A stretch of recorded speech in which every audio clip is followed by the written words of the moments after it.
Welcome back. It's Frankie Boyer. We are now joined by divorce attorney, and she is very much the go-to family law attorney, Jacqueline Newman, and she is with us today. And Jacqueline, it's nice to have you with us. Thank you for having me. So there is some new information out that when the wife gets sick, seriously ill, and you sometimes hear about this, that men will leave. I just was at a talk the other day where a woman was sharing that she was diagnosed with a very serious illness, and instead of her husband being right with her, he walked out. He just left. Mm-hmm. But it's not as uncommon as I guess there's a new study that says when the wife gets ill, the husband runs. Is that true? I mean, they did come out with a study. The Journal of Health and Social Behavior find that marriage was 6% more likely to end in divorce when a wife was diagnosed with a serious illness than when a wife remains healthy. The study doesn't actually show which party is the one that ends the marriage. So I don't know if it ends up being more the wife who just feels that the husband isn't caring for her and is not, hasn't stepped up to the plate as she would have expected, or it's the man who feels that he just can't deal with that and ultimately, kind of runs away. So as a divorce attorney, is it financial? Is that really the bottom line? Is it the financial burden? Is that what really separates husbands and wives? I don't know if I would say that it's always a financial burden. I think one of the really biggest breakdowns in marriages has to do more with communication and people learning how to speak to each other and kind of outgrowing each other. I think that really is what leads to breakdowns in marriages, which will result in possible infidelity, will result in fights over money and things like that. So I see fights over money really more of an effect than as a cause. Yeah. Fidelity, is that up there? It happens. Again, it's funny. You'll hear stories about when people will say, "Oh, I'm shocked that they're having an affair," but yet, the two people haven't been together, even in a romantic relationship for 20 years or something like that. Right. And so, I feel like, the fact that they're shocked by it, not to say that people should do it regardless of whatever the situation is, but the fact that the shock is there just shows that they're not communicating, shows they are 100% not on the same page and not aware of what's going on. I know of a couple that went everywhere holding hands. Their whole entire time, people would look at them. He would have her hand always, always, always. So everybody assumes when you hold hands with your partner that must be mean.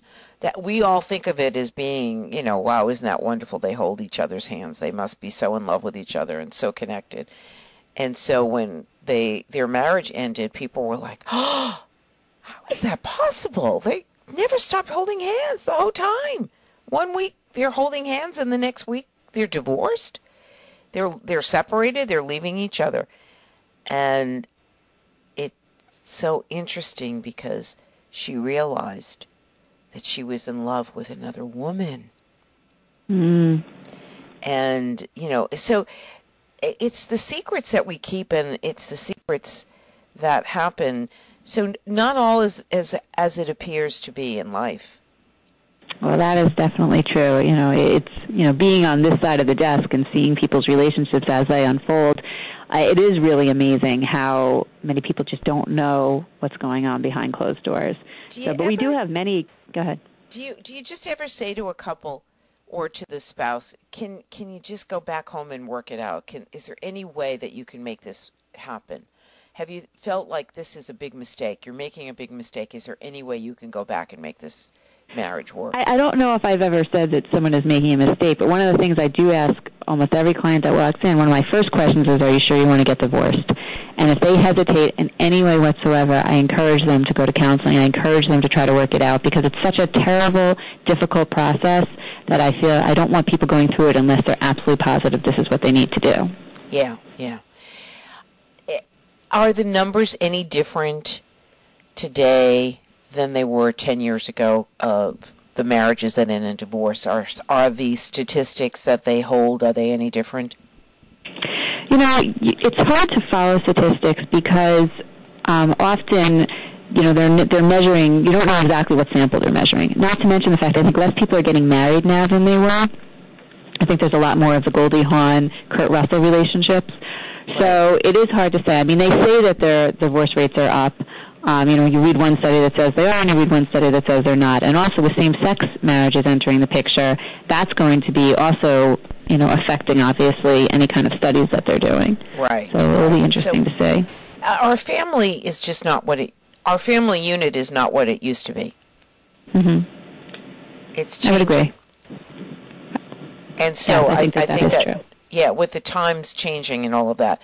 So let's go back to this study, though. When I hear about men that leave women or women that leave men that are sick, it makes me sick to my stomach. Mm-hmm. Yeah, it's very upsetting. I think what happens, at least in some of the situations I've seen, is that there's just a change in the roles and responsibilities. And I think that people can't cope with that, especially when you have people that are in long marriages, people that are used to things being a certain way. And, when you have your stereotypical, traditional, the man goes out and the woman keeps the home, and when the woman's sick and can't keep the home, I've seen situations where men don't know what to do. I mean, they literally don't know how to work the toaster oven. They're just completely at such a loss. And, their reaction is to run and, find someone who's going to fill the role that they're comfortable being in. Right. And it is very sad because, it's for better or for worse, sickness and health, and it's sad when you see people that can't really be by their partner when they need them the most. Absolutely. Absolutely. Is there any numbers, do we have any numbers for people who have second and third marriages? Are those lasting longer than the first marriages? The studies will show that second marriages do not last as long as first marriages. And the reason behind it is that the theory is that if you got out of your first marriage, you're obviously more prone to divorce in the second marriage because, it's an easier process. You can picture it. You can picture what the evil looks like. I don't know, from my experience of seeing clients, I think that I see a lot of first marriages that, either high school sweethearts or things like that they just realized they weren't the right match. And that doesn't necessarily mean that they're going to go through it a second time, but I will say studies do show that if you're in a second or third marriages, the rates go up of the likelihood of you divorcing. What I find so fascinating is the number of people that were in love when they were younger, go off and do their own thing, meet their spouses, and then at reunions or at events or Facebook find each other again and are back together again solid. Yeah, I have a friend that happened to, and it's so nice to see. Isn't that wild? I just love that. I love those kinds of stories.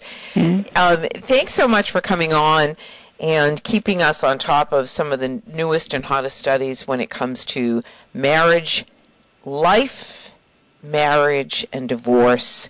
Divorce attorney is Jacqueline Newman. And what's your best website, Jacqueline? You can reach me at JacquelineNewmanESQ.com. Thanks so much for being with us. Thank you for having me. Have a great day. You too. And we will be right back right here on Biz Talk Radio. This is Frankie Boyer.